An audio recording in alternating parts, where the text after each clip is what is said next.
कैसे हो आप सभी लोग। स्वागत है आपका interview preparation with exam space में। तो जिन लोगों ने पार्ट 1 नहीं देखा है वो जाकर के पहले पार्ट 1 देख लें। मेरा इंटरव्यू एक्सपीरियंस है उसे आप देख सकते हो। दोनों वीडियोस की जो लिंक है मैंने डिस्क्रिप्शन में डाल दी। ठीक है, तो चलो शुरू करते हैं पार्ट 2। पूरी इंटरव्यू प्रिपरेशन को मैंने 4 पार्ट में डिवाइड किया है। पहला पार्ट है डेफ प्रिपरेशन, दूसरा है जीके प्रिपरेशन, तीसरा सब्जेक्ट प्रिपरेशन और चौथा है लेक्चर प्रिपरेशन। ठीक है, इसके अलावा और कुछ नहीं बचता है जिसकी आपको प्रिपरेशन करनी होगी। ठीक है, तो इसी में ही जो है सब कुछ कवर हो जाएगा। पार्ट 2, इस वीडियो में हम बात करेंगे दो डिटेल एप्लीकेशन फॉर्म की प्रिपरेशन के बारे में बताऊंगा और जीके की प्रिपरेशन किस तरह से करनी है उन दोनों चीज़ों के बारे में आपको भी बता दूंगा। ठीक है, तो चलिए शुरू करते हैं। डिटेल एप्लीकेशन फॉर्म की प्रिपरेशन जब आप करोगे तो उसमें आपको क्या क्या याद रखना है वो देख लेते हैं। देखो, सबसे पहले तो आप परसेंटेज याद रखोगे। ठीक है, परसेंटेज हो या सीजीपीए हो जिसकी भी।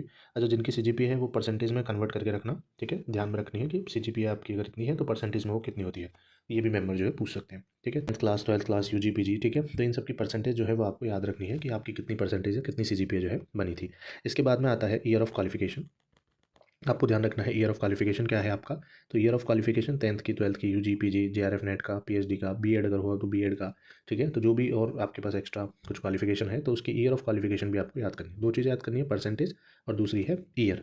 ठीक है, तीसरी चीज़ जो आती है वो है यूजी के जितने भी पेपर्स हैं। ठीक है, जैसे फर्स्ट ईयर में 3 पेपर हो गए, सेकंड ईयर में 3 पेपर हो गए, थर्ड ईयर में 3 पेपर हो गए, तो टोटल 9 पेपर्स जो हैं आपकी सब्जेक्ट से रिलेटेड उनके आपके नाम आपको याद होने चाहिए जो यूजी में आपने एग्जाम दिए हैं। ठीक है, सेम ऐसे ही पीजी में जितने भी आपने एग्जाम दिए हैं, फर्स्ट ईयर मान लो आपके 4 पेपर हैं। ठीक है, तो उनके नाम आपको पता होने चाहिए। सेकंड ईयर में 4 पेपर हैं तो उनके नाम आपको पता होने चाहिए। ठीक है, अलग अलग सब्जेक्ट में शायद अलग अलग हो सकते हैं, 5 पेपर हो सकते हैं, लेकिन बस मैं आपको एक आइडिया दे रहा हूँ कि जैसे 4 पेपर हैं तो सभी पेपर्स के नाम आपको याद रखने हैं।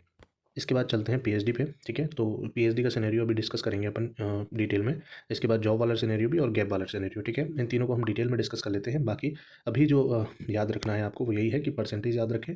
इसके बाद ईयर ऑफ क्वालिफिकेशन याद रखें, यूजी के सभी पेपरों का नाम याद रखेंगे और पीजी के सभी पेपरों का नाम याद रखेंगे। ठीक है, तो ये तो आपका डेफ की प्रिपरेशन में आता है। अब आगे चलते हैं, पीएचडी की बात करते हैं सबसे पहले।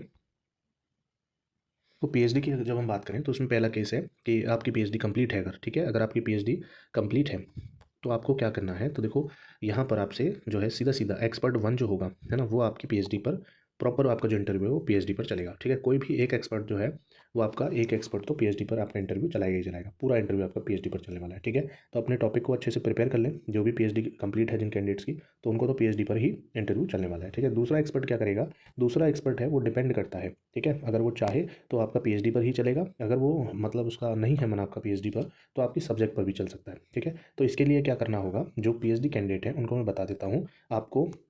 जिनकी पीएचडी कंप्लीट है उनको पीएचडी का जो टॉपिक है एक तो ये प्रिपेयर करके जाना ही जाना है। ठीक है, इनके साथ में आप कोई भी एक फिजिक्स जैसे कोई भी आपकी अपनी जो सब्जेक्ट है उसे आप प्रिपेयर कर सकते हो। ठीक है, मान लीजिए जूलॉजी वाले हैं तो आप कोई भी एक पेपर जो है वो आप प्रिपेयर कर लीजिए। टोटल 9 पेपर होते होंगे, तो उन 9 पेपर्स में से आप कोई भी एक पेपर जो है वो प्रिपेयर कर लीजिए पीएचडी टॉपिक के साथ में। ठीक है, तो जिससे कि क्या होगा कि आपका ये एक्स्ट्रा पार्ट है। हालांकि दूसरा एक्सपर्ट भी है, मैक्सिमम टाइम यही हुआ है कि जिनकी पीएचडी कंप्लीट है दोनों एक्सपर्ट ने पीएचडी पर पूछा है। लेकिन बाई चांस अगर हम ये मान लें कि पीएचडी टॉपिक के अलावा एक एक्सपर्ट ने पीएचडी पूरे पीएचडी पे चलाया, दूसरा एक्सपर्ट जो है वो पेपर पे चलाना चाहता है, तो आप उनको जो है ये कह सकते हो कि मैं सर इस पेपर को पढ़ करके आया हूँ, तो वो उसमें से आपसे पूछे जाएंगे। ठीक है, तो पीएचडी का सिनेरियो कंप्लीट हुआ, जिनकी पीएचडी कंप्लीट है। ठीक है, वो केस कंप्लीट है। इसके बाद बात करते हैं पीएचडी परस्यूइंग वाले कैंडिडेट क्या करें। देखो, पीएचडी परस्यूइंग वाले कैंडिडेट ऐसे कैंडिडेट जिनका अभी हाल ही में एडमिशन हुआ है या जिनको पीएचडी में 1 से 1.5 साल हुआ है। ठीक है, तो ऐसे कैंडिडेट, अब यहाँ पर 2 केस बनते हैं इनके। अब मान लो कैंडिडेट क्या करें।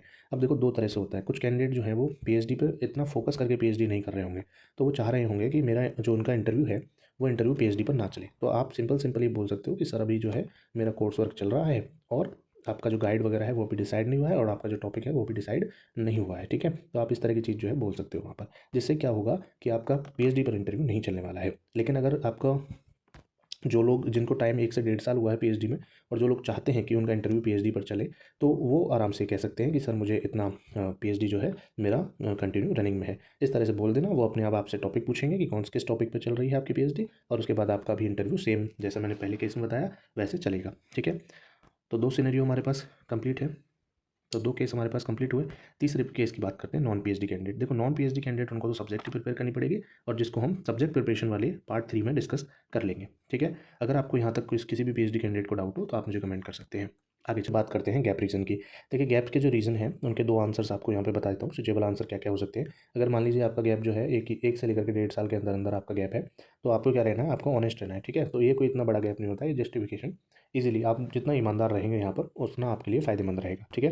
तो आपको केवल बताना है ऑनेस्टी में, सिंपल जितना मैं समझता हूँ कि इतना गैप जो लगा होगा 1 से 1.5 साल का, वो कंपटीशन की वजह से ही लगा होगा, ठीक है। तो आप सिंपल बोल दीजिए कि सर मैं इतने जो टाइम से है वो कंपटीशन की प्रिपरेशन कर रहा हूँ, तो ये आप बोल सकते हो। क्लियर, तो इसमें कोई दिक्कत वाली बात नहीं रहेगी अगर आपका वो गैप जो है 1 से 1.5 साल से कम है। लेकिन अगर आपका गैप जो है वो 2 साल 3 साल 4 साल या इससे ज़्यादा है, तो आपको क्या बोलना है, तो उन लोगों के लिए भी देखो दो कंडीशन में लेकर के आया हूँ। अच्छा, ऐसे कैंडिडेट जिनको टीचिंग में एक्सपीरियंस ही नहीं है, यानी कि जिनको बोर्ड एक्सपीरियंस नहीं है, टीचिंग का यानी कि पढ़ाने का एक्सपीरियंस नहीं है, तो वो लोग केवल इतना बोल दें कि पार्ट टाइम प्राइवेट टीचिंग कराते हैं वो लोग, ठीक है। लेकिन जिन कैंडिडेट को स्ट्रॉन्ग सब्जेक्ट भी स्ट्रॉन्ग है, बोर्ड का भी एक्सपीरियंस है, यानी कि टीचिंग का एक्सपीरियंस है, तो वो लोग आराम से बता सकते हैं कि सर मैं फुल टाइम प्राइवेट टीचिंग कर रहा हूँ प्लस कंपटीशन की प्रिपरेशन कर रहा हूँ। लेकिन जिनको टीचिंग का एक्सपीरियंस बहुत कम है, वो लोग क्या करेंगे, वो यही बताएंगे सर पार्ट टाइम टीचिंग कर रहा हूँ और साथ ही साथ कंपटीशन की प्रिपरेशन कर रहा हूँ, ठीक है। इतना आपको बताना होगा, यहीं पर आपका जो है जस्टिफिकेशन क्लियर हो जाता है, ठीक है। तो जब आप बोल दोगे कि आप प्राइवेट टीचिंग करते हो, तो आपसे क्रॉस क्वेश्चन में ये आ सकता है कि आप कौन सी क्लास पढ़ाते हो, ठीक है। तो आप बता देना। तो जो लोग एक्चुअल में प्राइवेट टीचिंग कर रहे हैं वो तो बता ही देंगे कि क्या कर रहे हैं वो लोग, ठीक है। लेकिन जो लोग एक्चुअल में नहीं कर रहे, जो केवल आंसर देने के लिए, जस्टिफाई करने के लिए आंसर देना चाहते हैं, तो वो लोग उन्हीं क्लासेस को बताएं जो वो सब्जेक्ट प्रिपेयर करके गए हैं, ठीक है। जैसे मान लीजिए कोई फिजिक्स का कैंडिडेट ही हम ले लेते हैं। अगर फिजिक्स का कैंडिडेट है, ठीक है, और फिजिक्स में एक पेपर होता है सॉलिड स्टेट, अगर वो सॉलिड स्टेट पढ़ करके गया है, ठीक है। अगर आपने फिजिक्स का कैंडिडेट एग्जाम्पल ले रहे हैं हम और उसमें सॉलिड स्टेट कैंडिडेट पढ़ करके गया है, तो आपको यहाँ पर क्या बताना होगा, कौन सी क्लास पढ़ाते हैं। तो ये थर्ड ईयर में आता है, तो आप क्या बोलोगे यहाँ पर कि सर मैं थर्ड ईयर की क्लास पढ़ाता हूँ, ठीक है। तो आपको बस मैच कर लेना है कि आपका जो पेपर है, किस पेपर को आप प्रिपेयर करके गए हो और कौन सा पेपर आपका स्ट्रॉन्ग है, तो उसी क्लास को आपको बता देना है कि मैं जो है इस क्लास को पढ़ाता था, ठीक है। वो लोग चेक करने तो नहीं आ रहे, आप किसी भी क्लास को पढ़ाते हो, ठीक है।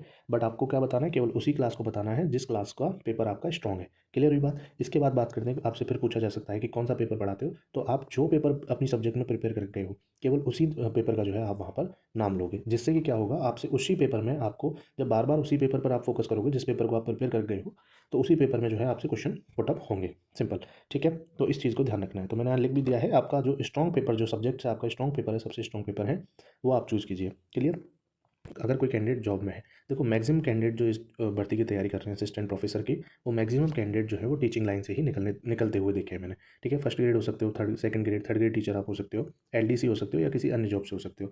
बाकी मोस्ट ऑफ द टाइम जो निकलते हैं वो टीचिंग लाइन, यानी कि फर्स्ट ग्रेड सेकंड ग्रेड या थर्ड ग्रेड टीचर ही इस एग्जाम में इंटरव्यू देते हुए आपको मिल जाएंगे, मैक्सिमम कह रहा हूँ, ठीक है। अब देखो क्या होगा, देखो first grade second grade third grade अगर टीचर है कोई भी, तो उनसे यहाँ पर अगर कोई साइंस का कैंडिडेट है, साइंस स्ट्रीम का कैंडिडेट है, तो उनसे प्रैक्टिकल क्वेश्चन आपसे ज़्यादा किए जाएंगे, ध्यान रखना। उन जो लोग ऑलरेडी टीचर हैं, गवर्नमेंट एम्प्लॉय हैं, तो उनसे वो एक्सपेक्टेशन कर रहे हैं कि इनको ना तो वो चॉइस दे रहे हैं आपको। देखो मैक्सिमम कैंडिडेट के केसेस में जो आपको सब्जेक्ट की कोई चॉइस नहीं दी गई है। जैसे हम एक एग्जांपल लें, तो अगर मान लीजिए कोई फर्स्ट ग्रेड का अगर मान लेते हैं हम, कोई फिजिक्स का ही कैंडिडेट है जो लेक्चरर है, स्कूल लेक्चरर है, तो उनको वहाँ पर कोई चॉइस देखने को नहीं मिली है। उनसे जो पूछा गया है वो 11th 12th सीधे सीधे 11th 12th के जो कंसेप्ट हैं पहले वो पूछे गए, उसके बाद में जो है इनसे आगे की हायर एजुकेशन यानी कि यूजी और पीजी के क्वेश्चन जो है वो किए गए थे, ठीक है। तो इनको ऐसे एक्सपेक्टेशन कर रहे हैं, फर्स्ट ग्रेड का टीचर है तो इनको क्या है कि चॉइस नहीं मिल रही है कि आप कौन सी सब्जेक्ट पढ़ करके आए हो। जबकि अगर आप एक नॉर्मल पर्सन हो तो वहाँ आपको चॉइस मिल जाएगी कि आप कौन सा पेपर जो है पढ़ करके आए हो, ये वाली बात है, ठीक है। तो अपना जो बैकग्राउंड है, जो भी टीचर हैं वो अपना बैकग्राउंड अच्छे से प्रिपेयर करके जाएँ, जिससे कि आपका इंटरव्यू अच्छा जाएगा, ठीक है। तो बैकग्राउंड से मतलब है जैसे कि आप 11th 12th के टीचर हो तो आप 11th 12th को अच्छे से प्रिपेयर करके जाएँ। उसके बाद में आपके पास थोड़ा लोड तो रहेगा, यूजी कम से कम यूजी तक जो है आप प्रिपेयर कर लें बेहतर तरीके से, क्योंकि आपको चॉइस मिलने के चांसेस जो है वो कम है। बाकी आपको चॉइस मिल जाए वो आपके लक के ऊपर डिपेंड करेगा, ठीक है। आगे चलते हैं। आगे मान लीजिए हमारे पास कोई गेस्ट फैकल्टी है कॉलेज या यूनिवर्सिटी में, तो उन लोगों से भी जो है जैसे कि गेस्ट फैकल्टी, आप मान लीजिए विद्या संबल के अंतर्गत योजना के अंतर्गत गेस्ट फैकल्टी लगे हुए हो कॉलेज यूनिवर्सिटी में, तो आपसे विद्या संबल योजना के बारे में पूछा जा सकता है, तो इसे भी प्रिपेयर कर लीजिएगा आप।